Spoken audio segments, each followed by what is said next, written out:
Hi, everyone. This is Dr. Funke Brown.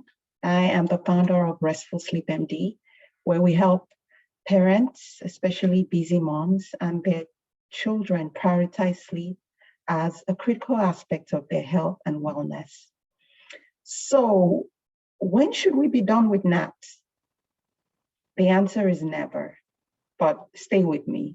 Today, we're going to be talking about why naps are important and how to optimize naps in our children. When can we start to skip our naps? So typically, young children, infants and young children do need naps because this is important for them to reach their daily sleep requirements. Because we've seen, as I've shown in other videos, that lack of sleep in children can affect their learning, their development, their behavior, as well as their physical health. So naps are really important. By the time most children are between the age of 4 to 5, they tend to start to lose interest in naps and actually don't need naps anymore, because by then they're consolidating their sleep at night, just like we do as adults. So the amount of nap your child needs varies by age, just like their sleep requirements vary by age. So for the children that need a lot more sleep, for instance, we've talked about infants, for example, needing anywhere from 14 to 17 hours of sleep total. So they are napping machines. They're sleeping, all day, all night, maybe awake for, especially the first 3 months of life, maybe awake for just about 2 to 3 hours in the day. And then as they get older, say in babies between that age 1 and 2, maybe getting anywhere from about 2 to 3 naps. And those naps can range anywhere from 30 minutes to 2 hours. When we now start to talk more about toddlers and some preschoolers, usually you'll get a drop in their naps to about 1 a day. Ideally, those naps should be about early afternoon. And the reason why is that we want to make sure that there is enough time for them to build what you call sleep pressure to be able to sleep at night. Now, what happens when we are in that preschool, early school age, say about 4 to 5 years? Are they meant to be napping? Why is there such a struggle around that age? The reason why is probably they're ready to drop their naps. And that's when you start to see that there's a bit more of a battle to put them down. I mean, those times when they're napping is so important for us as parents, because it's a time for us to also get some respite and just for the house to quiet down. But they may not need the nap anymore. Now, how would you know when it's time for your child to stop taking those naps? It really varies with every child, and it also depends on their behavior. Another thing it depends on is on their function during the day.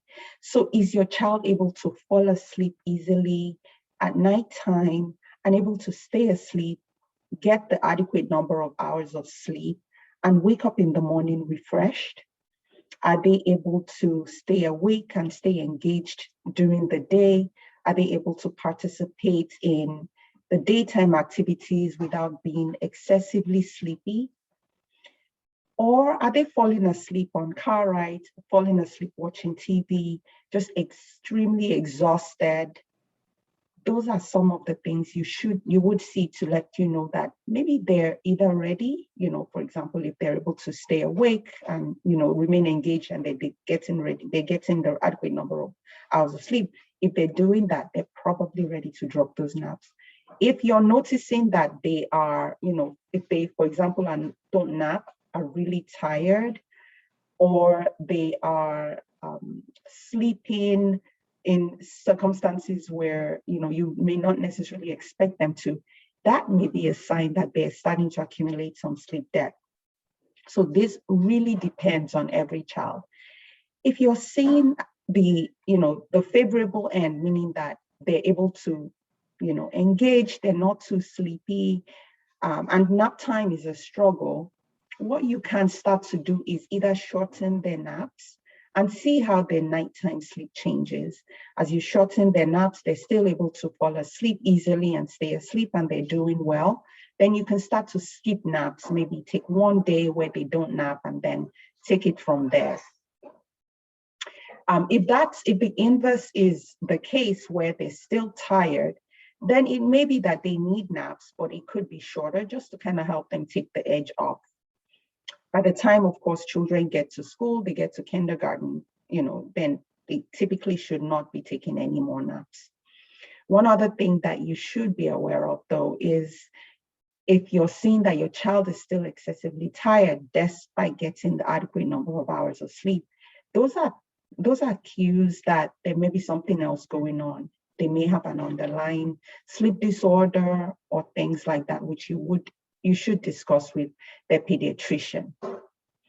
Just like they sleep at night, to set them up for a good nap time success, it's ideal if you can set up a short nap routine or space. So either sing a song and put them to bed, and create a space where they are taking that nap. This way, the transition to nap time is easier. And so, that's it. We've talked about why naps are important, when and how to nap depending on your child's age, and when you should start to think about skipping naps. Don't worry, moms out there, I haven't forgotten you. We as parents also need naps sometimes. And so maybe what I'll do in the next video is we'll talk about napping in adults. I love to take a nap. I love what you call a power nap. And so naps in and of themselves are not wrong. It's just the timing and how to take that nap as an adult that you probably need to focus on. So I'll see you on the next video. Stay tuned and we'll talk about this important topic, napping in adults.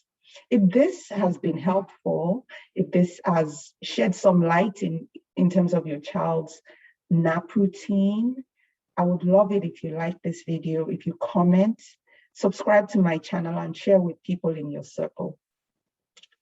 Bye.